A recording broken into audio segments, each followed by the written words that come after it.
जय श्री कृष्णा। राधे राधे। आप सभी कैसे हो? आशा करती हूँ कि आप सभी बहुत अच्छे होंगे। जैसे कुछ दिनों की वीडियो आप देख चुके हैं कि मेरी फ्रेंड मेरे घर पर आई थी। ये है साइंस की टीचर और ये स्कूलों में पढ़ाती है। इनके हस्बैंड रेलवे में हैं और अच्छे पोस्ट में हैं। तो आज अचानक सरप्राइजली ये घूमने आई हुई थी। मेरी फ्रेंड के यहाँ मील है वहाँ पर। तो उन्होंने सोचा क्यों ना अपनी इस फ्रेंड के यहाँ पे जाया जाए, क्योंकि ये मेरे यहाँ पहली बार से मतलब है, इससे पहले वो कभी नहीं आई। मानसी इनके पास ट्यूशन जाया करती थी। थोड़ी हमारी मतलब मिलना ऐसा हुआ, फिर दोस्ती हुई। पर हमारी दोस्ती पर चाँद लगाने वाला जो बोलते हैं ना चाँद या मिलने का जो ख़ास ये है, ये प्लांट ही है। क्योंकि ये प्लांट लवर है, नेचर के काफ़ी करीब है। और इन सब चीज़ों को देखते हुए उन्होंने जब सुना कि मेरे घर में भी कुछ प्लांटें हैं, तो वो देखने के लिए आ गई। हालाँकि इससे कई ज़्यादा प्लांट उनके पास में हैं, काफ़ी सुंदर उन्होंने अपने घर को सजा रखा है। तो कभी ऐसा मौका मिलेगा तो ज़रूर आपसे मिलाऊँगी भी, और उनका घर भी दिखाऊँगी और उनके गार्डन से भी मिलवाऊँगी, कभी ऐसा मौका मिला जाने का तो।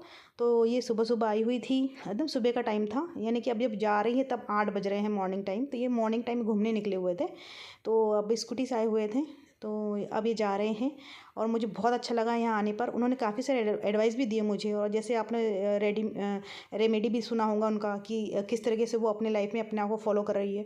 तो उनकी एज बिल्कुल भी जज नहीं होगी उनके इससे कि वो कितनी एज की है। काफ़ी अपने आप को फिट और मेंटेन रखी हुई है और दुबली भी है। बालों का भी ग्रोथ उन्होंने जैसा बताया था लॉकडाउन में कोरोना से भी उन्होंने अपने आप को फाइट किया है। उसके बावजूद भी मतलब कितनी अच्छी तरीके से उन्होंने अपने आप को वेल मेंटेन करके रखा हुआ है।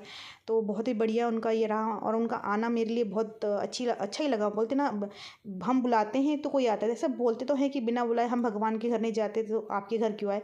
लेकिन मैंने हमेशा से ये देखा है, जब हम सरप्राइजली किसी के यहाँ पहुँच जाते हैं ना, तो वो बहुत ही ज़्यादा अच्छा लगता है। एकदम मन गदगद हो जाता है कि यार हमें किसने इतना इज्जत दी हमें, कि वो देखो हमारे घर तक बिना बुलाए और हमको एकदम सरप्राइजली आ गया है। तो मुझे बहुत अच्छा लगा। और उन्होंने चाय तो बिल्कुल भी नहीं बोला था, पर ज़बरदस्ती हमने चाय बनाई। और मुझे बाद में बुरा लग रहा था मैंने कि थोड़ा सा और रुक पाती और मैं टाइम दे पाती, पर ऐसा नहीं हुआ। उनका कहना है कि ऐसे ही मिलते रहना चाहिए, अचानक से मिलो और कम टाइम दो लेकिन बहुत प्यारा टाइम दो। तो कुछ हमारे जीवन में इस उम्र के पड़ाव में आकर भी अच्छे दोस्त मिले हैं, जिसे हम चाहेंगे कि आगे तक हमारी ये जर्नी हमेशा बना रहे वो। क्योंकि उनके हस्बैंड रेलवे में है तो कभी भी कहीं भी जा सकते हैं, लेकिन जब तक है तब तक तो हम हमारी दोस्ती को काफ़ी अच्छे से रख सकें। तो दीदी जो है ये रंजना दीदी, ये काफ़ी क्लोज है हर किसी के। तो हर किसी को मिला के और जोड़ के रखना अच्छे से जानती है। तो जैसे ही वो उनके साथ आई तो उन्होंने कहा कि नहीं चलो भाभी नमिता दीदी के घर तक भी चलते हैं। तो वो भी वहाँ से उनको ना नहीं बोल पाई और वो हमारे घर तक आई। और बाकी में मुझे बहुत खुशी है इस बात की। और मुझे खुशी हुई है, इसलिए आप लोगों के साथ शेयर कर रही हूँ। ऐसा मत बोलिएगा कि हाँ आपको खुशी हो तो हमें क्यों बता रहे हो। जैसे कि हम हमारी जर्नी का हर एक हिस्सा इस ब्लॉग के ज़रिए शेयर करते हैं आप लोगों के साथ में। तो मुझे बहुत खुशी है इस बात की कि ये हमारे घर तक आई है। और आप लोग भी अपने दोस्तों के साथ जुड़े रहिए, उनसे बातें कीजिए, कॉन्टेक्ट में रहिए। मैं तो ये सोचती हूँ ब्लॉग वही लोग देखते हैं जो इसी एज से जुड़े हुए हैं। ज़्यादा बुरे जो यंग है वो तो रील्स में ही रहते हैं, और जो इस एज से जुड़े हुए हैं, घर गृहस्थी काम करना और थोड़ा टाइम स्पेंड करने के लिए थोड़े से ब्लॉग देख लिया तो बस। अदरवाइज़ तो अपने काम से ही सब लगे रहते हैं। तो दीदी चली गई हैं और जैसे ही घर जाती है तो आपको बता दिया कि करेक्ट 8 बजने ही वाले थे। और 8 बजे, सुबह के 8 बजे मेरे यहाँ नल आता है, तो मैं जाते बराबर सीधा नल के लिए तैयार होती हूँ क्योंकि पानी आने वाला है। मानसी से कहती हूँ बेटा टाइम कितना हुआ है, तो वो बताती है कि 8 बजने में 2 या 3 मिनट कम है। तो मैंने कहा कि चलो ठीक है फटाफट पहुँचते हैं। तो नल आ चुका है, मैंने मोटर चालू कर दिया है और मैं धो रही हूँ बर्तन, क्योंकि मेरे सारे ही काम रुके पड़े थे। क्योंकि उठते बराबर ही कॉल आया कि वो लोग आ रहे हैं। थोड़ी सी एनर्जी आ गई कि हाँ वो लोग आ रहे हैं, तो फटाफट था खाली सामने हॉल में झाड़ू लगा दिया था, बाकी कुछ भी नहीं किया था। सब भी कोई अपने अपने काम से लगे पड़े हुए थे। यहाँ देखिए सारा ही ऐसे ही अस्त व्यस्त पड़ा हुआ है। उनके दादाजी ने नहा लिए हैं, मेरा काम पूरा नहीं हुआ। क्रिश अपनी पढ़ाई से लगा हुआ है कि वो हमेशा अपने काम से लगा रहता है और किसी को डिस्टर्ब नहीं करता। जैसे कि नल आया हुआ था तो मैंने आंगन को गीला कर दिया था कि डस्ट ना उड़े, क्योंकि मेरे घर के आंगन आंगन से मेरा मतलब रोड है। ये रोड में मतलब मट्टी प्लास्टर नहीं है ना, रोड नहीं बनी हुई है। इसकी वजह से हमें यहाँ पे पानी डाल के सींच के थोड़ा सा लिपा जैसा बनाना, तो डस्ट नहीं उड़ते गर्मियों के दिनों में। वैसे मेरे यहाँ डस्ट तो ज़्यादा नहीं आते हैं, और पानी डाल देने से एक चीज़ बहुत अच्छी हो जाती है कि डस्ट नहीं उड़ते हैं। तो ये पहले मैं नहीं कर रही होती इतने दिनों से, पर मुझे ऐसा लगा कि ऐसा करना चाहिए। नल में पानी भी आ रहा है तो पानी काफ़ी कम्फर्ट हो जाएगा मेरे लिए भी, धूल डस्ट नहीं उड़ेंगे और घर का सामने का एरिया भी बहुत प्यारा दिखेगा। तो जब से मैं ये पानी डालने लगी हूँ, बाकी में मेरे धूल भी कम आ रहे हैं और मेरा आंगन भी साफ़ सुथरा रह रहा है। तो ये पानी डाल के पेड़ों को नहलाकर धुलाकर, सारे ही पेड़ों में, एक नहीं, मैंने इससे उधर भी सारे पेड़ों में पानी डाला, काफ़ी देर तक पानी डाला है पेड़ों में। तो मेरा काफ़ी टाइम पानी में भी चला जाता है। फिर खाना भी बनाना होता है, क्योंकि 9 से 8 से 9 के बीच में तो मेरे खाना बन जाना चाहिए, पर 8 से 9 के बीच में तो मेरा नल आता है। तो सोचिए इस बीच में मुझे ये करने के बाद खाना भी बनाना होता है। तो आप देख रहे हैं कि मैं आ गई हूँ खाना बनाने के लिए। नल में पानी डाल दिया, इधर मैंने कुकर सुबह तब चढ़ा दिया था जब न खाना मैंने आके ये कर लिया था, चाय बना लिया था, तभी मैंने कुकर चढ़ा दिया था। और ये भिंडी है, भिंडी को मैं थोड़ा क्रंच बनाना है तो मुझे इसमें भी टाइम लगेगा। तो ये भिंडी लेना है, फटाफट भिंडी को काटना है। भिंडी मुझे रात को काटना था, मैंने काटा नहीं था। तो बहुत सारे काम जो मैंने तितर बितर कर दिया है, तो मेरी लापरवाही है। अगर मैं रात को कर लेती तो ये चीज़ मुझे अभी नहीं करनी पड़ती। दाल रख दिया है, कुकर कर दिया है, आटा निकाल लिया है, और यहाँ पर आप देख रहे हैं कि चावल भी मैंने निकाल के रख लिया है। तो बस ये सारी चीज़ करते हुए मुझे फटाफट फटाफट 4 चूल्हे ज़रूर है। मैं 4 चूल्हे इस्तेमाल नहीं कर पाती हूँ, क्योंकि एक चूल्हे पे अगर मैं एक सामान रख देती हूँ 2 चूल्हों पे, तो फिर तीसरा सामान नहीं आ पाता है ना, कढ़ाई वढ़ाई सब छोटे पड़ जाते, नहीं कर पाती हूँ। मैंने तो बनाए हैं पापड़, मतलब ये कम टाइम देखिए के यहाँ अंदर, पर क्योंकि संडे था और मैं कभी कभी ना, जब मेरे पास टाइम नहीं होता है ना, तब मैं फिजूल काम ज़्यादा कर लेती हूँ। तो मैंने क्या किया, तेल थोड़ा ज़्यादा डाल दिया तो पापड़ तल के निकाल लिए। जब मुझे मालूम है कि मैं काफ़ी लेट हो रही हूँ और लेट होने की वजह से मुझे जल्दी जल्दी काम करना है, तो मैं उतना ही स्लो काम कर रही हूँ। तो देखिए मुझे जब भिंडी क्रंच बनाना है तो सोचिए भिंडी मुझे तलने हैं।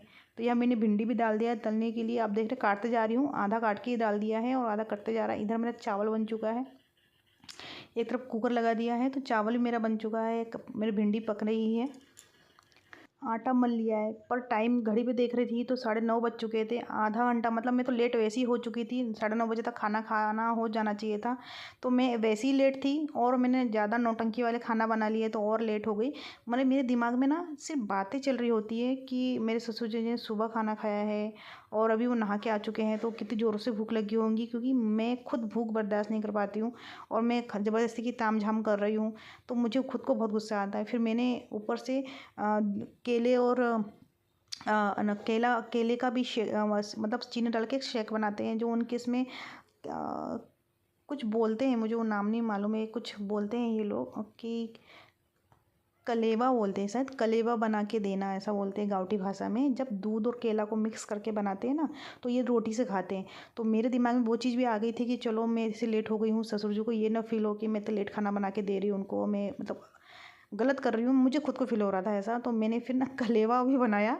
तो मतलब आप समझ सकते हो कि जहाँ मुझे जल्दी खाना बनाना था, तो मैंने वहाँ पर भिंडी फ्राई भी कर दी, दाल बना लिया, चावल बना ली, रोटी बना ली। फिर मैंने रोटी छोड़ो, कैंसिल करो, मैंने पराठे बना लिए। उसके बाद फिर मैंने पापड़ तल लिए। फिर मैंने दूध केले का भी, मतलब जो कलेवा बोलते हैं, वो मैंने बनाना था, तो मैंने वो भी बना लिया। हालांकि प्लानिंग बिल्कुल नहीं थी, लेकिन मैंने वो भी बना लिए। तो यहाँ पर देखिए ससुर जी के लिए मैंने उस पौन घंटे के अंदर, बोल सकते हैं कि 8 बजे मेरे फ्रेंड लोग गए, और 8 बजे के बाद मेरा नल करेक्ट 8 बजने को 2 या 3 मिनट कम था, तभी वो लोग चले गए। तब मेरा नल आया, मैंने गुंडियाँ मांजी, पानी भरे, सारे पेड़ों में पानी डाला। सारे पेड़ों से मतलब है नीचे जितने पेड़ है ऊपर, टेरेस के पेड़ों पे नहीं, टेरेस में जो पेड़ है उसका, उसमें पानी मानसी डालेगी जब दूसरा नल आएगा। मेरे यहाँ 2 नल कनेक्शन है, जिसकी वजह से पानी का एक का तो मैं नीचे इस्तेमाल कर लेती हूँ, पूरा पानी मुझे भरने में लग जाता है, बाकी सिर्फ मैं थोड़ा सा ही पानी भरती हूँ, मतलब पेड़ प्लांटों में डालने के लिए। तो वो मानसी करेगी, वो काम मेरा नहीं है। तो यहाँ पे देखिए दूध का कलेवा मैंने मिक्सर में पीस के बनाया है, दूध और चीनी डाल के, और ये मेरे ससुर जी को बहुत पसंद है। और मैंने बनाया है यहाँ पर, जैसे आप देख रहे हैं, दूध केला और दाल, चावल, और यहाँ बनेगी भिंडी, और इनके जाएंगे पापड़। तो ये मैंने मेरे ससुर जी के लिए, मन मेरा ऐसा लग रहा था ना कि यार मैंने कुछ गलत कर लिया करके, तो उसकी भरपाई है ये। लेट होने की वजह से मैंने तामझाम किया, ताकि उनको लगना चाहिए ना कि भाई मेरी बहू क्यों लेट हुई है। मैं नहीं चाहती कि मेरे वजह से, मतलब उनको ये फील हो। कभी कभार मुझे गुस्सा भी आ जाता है कि मैं कितनी ही जल्दी करूँ, मेरे दोस्त को क्या टाइम ना दूँ, अगर वो आ गए हैं कई दिन में, एक दिन लेट हो गए तो क्या हुआ। लेकिन ये बात भी एकदम सच है कि वो सिर्फ एक टाइम खाना खाते हैं, तो ये मेरी जिम्मेदारी है, जब तक मैं हूँ और मैं कर सकती हूँ, कि उनको खाना टाइम से मिल जाए। कभी कभार लेट हो तो किसी रीज़न बहुत बड़ा हो, मेरी तबीयत बहुत ख़राब है तो ठीक है, अदरवाइज़ क्यों उनको इतना वेट करवाना, क्यों उनको लेट खाना खिलाना। जब मैं नहीं रह सकती भूखी, तो मैं अपनी भूख के ऊपर समझ सकती हूँ। जब मैं भूखी नहीं रह सकती तो उनको कैसे, मतलब इंतज़ार करवाए, क्योंकि बोलते हैं कि जैसे शरीर के ऊपर से पानी जाता है, नहा लेते हैं, मतलब नहाने के बाद, तो भूख बहुत तेज़ी से लगती है। पर मेरे ससुर जी ने कभी भी, उन्होंने सामने से ये नहीं कहा कि मुझे भूख लगी है और मुझे तुम खाना नहीं दे रहे हो, मैं नहा के कब के आया हूँ। ये मैं सोचती हूँ, उन्होंने कभी नहीं सोचा, और वो कभी इस सोच को कभी बोलते भी नहीं। हाँ, लेट हो जाता है खाना, ये 10 या 10:30 बज जाता है, तो गुस्सा दिखता है, लेकिन बोलते नहीं है बिल्कुल भी। तो मैं समझ जाती हूँ कि वो मौका हम क्यों ही दें। फिर क्रिस के लिए मैंने हेल्दी वाला अलग से गुड़ का शेक बनाया था, जो उसके लिए दिया था, और जो मैंने recipe kitchen life of Namita में भी दिया है। एक चीनी वाला बनाया था, एक गुड़ वाला बनाया था। तो ये बहुत ही हेल्दी है, क्योंकि ये ड्राई फ्रूट के साथ भी बने हुए हैं। तो बहुत ही सुपर टेस्टी बना था। मैंने तो उसको ऐसे ही पी गई थी डालते बराबर, और जैसे ही मैंने पिया तो थोड़ी सी एनर्जी भी आ गई थी। और मैंने फिर घर की फिर से सफाई करी। मानसी ने चुटुर पुटुर सफाई की थी, मतलब ढंग से झाड़ू नहीं लगाई थी सुबह। हमेशा हर दिन वो सुबह के टाइम पर लगाती है, और मैं उसके बाद सारा खाना पीना सब काम झाम हो जाता है, उसके बाद आराम से सफाई करती रहती हूँ। तो ये हमारा हमेशा का ही है। तो ये देखिए यहाँ पे दो परियां नाच रही है। परियां नाचने का कारण यही है क्योंकि मैं ना पूरा काम करके आराम कर रही थी। तो ये मानसी की दोस्त आई हुई है यहाँ पे। तो मानसी की दोस्त और मानसी दोनों मिलके यहाँ पे डांस कर रहे हैं, मतलब एक रील बना लिया उन्होंने। और मैं जब सो के उठ के आई तो मानसी से पूछा मैंने कि बेटा तुम कुछ खाओगी क्या, अब तुम्हारी फ्रेंड आई, कुछ बना दूँ क्या? तो उसने बोला नहीं आंटी जी मैं कुछ भी नहीं खाऊंगी। तो फिर उन्होंने फिर बोला आंटी जी मैं जा रही हूँ। तो मतलब मैं इतनी देर से सोई हुई थी कि मुझे पता ही नहीं वो कब आई। और फिर मैं जब उठी तो वो जाने की तैयारी हो चुकी थी। और जब मैं उठी तो मौसम इतना ख़राब हो चुका था, बहुत तेज़ी से बारिश हो रही थी, और बारिश का मौसम बना हुआ था। देखिए कितना, तो वो जा रही है मेन रोड तक, जहाँ पे डामर रोड है, मतलब हमारे घर से थोड़ा दूर है। तो वो वहाँ तक उसके मामा जी उसको लेने आएंगे, तो वो वहाँ चली जाएगी गाड़ी से, क्योंकि उनका जहाँ मेरी बेटी का स्कूल पढ़ता है काफ़ी दूर है वो स्कूल। तो उसी के घर के स्कूल के आसपास में ही उनका घर है। तो फिर मैं अंदर जाके फिर बाहर आके आपको दिखाने लगी कि देखिए कितनी तेज़ बारिश हो रही है। मैं आपको दिखा दूं कि ये जो पन्नियां हैं, पन्नियां में पूरा पानी थम गया है, और वो हमारी जो पन्नी है वो भी पूरी फट गई है। और ये हाल हुआ है बारिश के आने से। और बारिश जितनी नहीं आई उससे ज़्यादा हवा और तूफान आया है, जिसकी वजह से मैंने सुबह जब नल आया था तो जो फर्श में जो पानी डाले थे साफ़ किया था वो कुछ भी नहीं बचा। मेरी वीडियो लाइक कीजिए, सब्सक्राइब कीजिए। थैंक